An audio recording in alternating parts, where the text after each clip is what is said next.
السلام عليكم ورحمة الله وبركاته. يشهد الله ما عاد كنت ناوي أتكلم في الموضوع هذا أبدا، والفيديو وصل للجهات المختصة، ولكن الذي خلاني يعني قد اسمي الذي صورت ودخلت فيه من البداية لازم أكمله وأبري ذمتي. اللي وصلني للآن الجديد الذي كلمتكم بالأسطوري إن الفيديو هذا لبنات بعد حفل تخرج، وصلني الذي كانت راكبة قدام أخ وأخته، ولكن أنتم كيمنيين يعني تنزل لي ريلز من نفس هذا، يعني تختبر غيرة 40 مليون يمني، وأنت عارف إن هذا الشيء يدخل ضمن الدياثة أنت أو أنتي.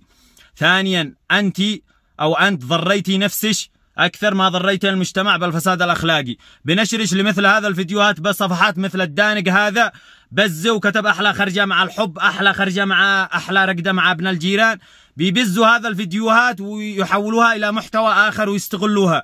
فأنت تضري نفسك أكثر ما تضري المجتمع، لأن بالصفحات هذا شغالة. وعد صاحب الصفحة هذا إن شاء الله إنهم يوصلوا له ويتحاسب، لأن الجهات الأمنية الآن شغالة على الموضوع هذا.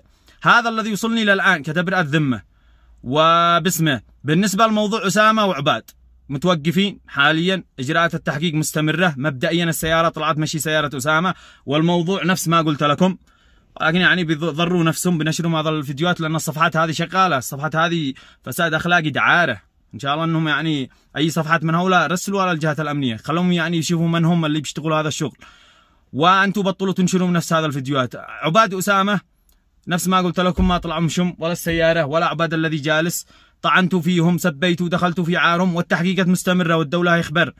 لا من حقي ولا من حقك إن احنا نقذف ولا ندخل في عرض واحد. وتحياتي لكل من انتقد بأسلوب وأدب بدون طعن وقذف وسب العار، وكل من غلط بدون أدلة وثباتات يعني يتحاسبوا، لأن به لجنة وثقت كل شيء.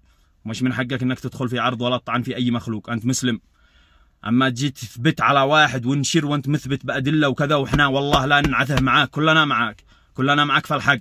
هذا الذي وصلني للآن، وسلامتكم ومتواصلين لا به جديد.